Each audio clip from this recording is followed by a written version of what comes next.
Daniel Jones is a coach killer, and to watch his performance yesterday and think opposite of that is just crazy. His game yesterday against the Minnesota Vikings was more than just off. It was putrid. He made some back throws, some bad interceptions, dinked and dunked it, and it's not going to last long if this continues, even though he's named the starter for week 2. We're going to look at the good, the bad, the ugly. Malik Nabers has some stuff to say. We're going to look at an interception and everything else. Before we dig in on this deep dive, click that subscribe button right now because we're doing deep dives every day. We're looking at these players. We're looking at what they can do for fantasy football, how they impact other players for fantasy football, and everything else. Click that button.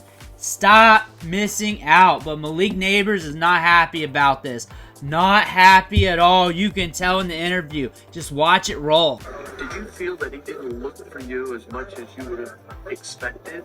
I mean, I don't know really what was going on back there, but I'm getting out my routes and I'm just trying to make a play, trying to find him, trying to make a better throw for him to make.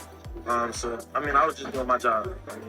That's all I can do. Malik Nabers just trying to stay stoic, but if this continues, and rightfully so, because he's got a job to do as well, those interviews are not going to go as well. Watch this interception on this play. Just watching the target. Just watching it. Not going through progressions. Getting it out. Clean pocket. What is that? And then you're watching Danny Dimes not throw dimes. Look at this.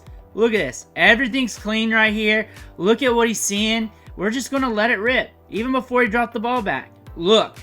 We know where the wide receiver's headed. Look where it's at. Everybody leaning right where the wide receiver's going. Right there to make the play. And the ball, look where it's at. Look the location of the ball. What is that, Daniel Dimes? What is that? Of course Malik Nabers hates you. That is why you're not going to have the starting job. Malik Nabers was productive though. 12.6 PBR fantasy points. He was targeted 7 times. 5 catches, 66 yards. But maybe he should have been force-fed. If you're going to play like that, you might as well force-feed Malik Nabers and just give him like 10, 12, 15 targets. Look at the passing charts, and we're just throwing the ball with 2 condoms on, and we're not trying to get impregnated here because we're not throwing it past 10 yards. Hardly ever at all. 42 passing attempts, not even 200 yards passing. Just straight putrid right there. And you're looking at how he's graded. One of the worst quarterbacks yesterday. One of the worst quarterbacks week 1. And it looks like that's not going to really change much. And then looking at this stat. Daniel Jones has thrown 3 pick sixes and only 2 touchdowns since he signed a 4-year, $160 million deal. That is about as bad as it gets. That's about bad things can get, and you're just looking where the targets went. Wan'Dale Robinson, 12 targets, which is fine. He's not a bad player, but Malik Nabers, 7 targets, 66 yards. Your top wide receiver got 66 yards yesterday, and you're trailing big time. You lost 28-6, and you just could not go YOLO. An average depth of target, just straight from the spreadsheet here, of 5.2. 5.2 yards per attempt in the air.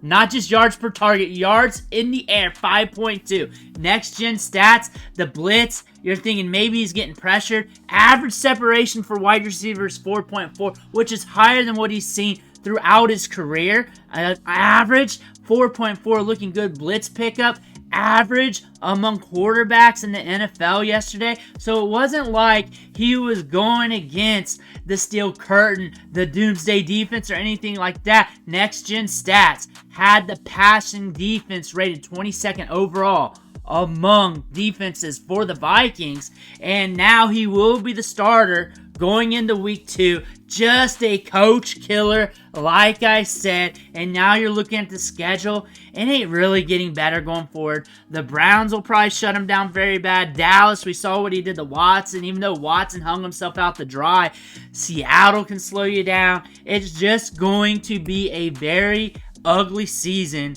for Danny Dimes. Daniel Jones is going to lose his job this year. It's over. I don't see it getting much better. His job is just to milk Malik Nabers. And if he's not going to do that, 7 targets is fine. He deserves to go to NFL Europe, and there's no more NFL Europe, but that's where he deserves to go. If Danny Dimes continues to play at this level, especially pushing the ball out, being inaccurate, playing small ball, that's just not going to get the job done. We're already looking at him getting benched. That's what the news is saying. Hey, he's going to be the week 2 starter. Danny Dimes is done. It's over with. We saw this in training camp. Just bad balls all over the place. Just missing. Off the mark. Now they're trying to make it happen. They got him the wide receiver. This was the test. Malik Nabers. If you can get it done with Malik Nabers, you're going to be good to go. But you're not. You got your alpha wide receiver. You never had one before. And you're failing him. Malik Nabers is going to go ham in the press conferences if this continues, and rightfully so. Let me know what you think in the comments below. Make sure to hit that subscribe button on the way out. One, thank you for watching. Catch you on the next video.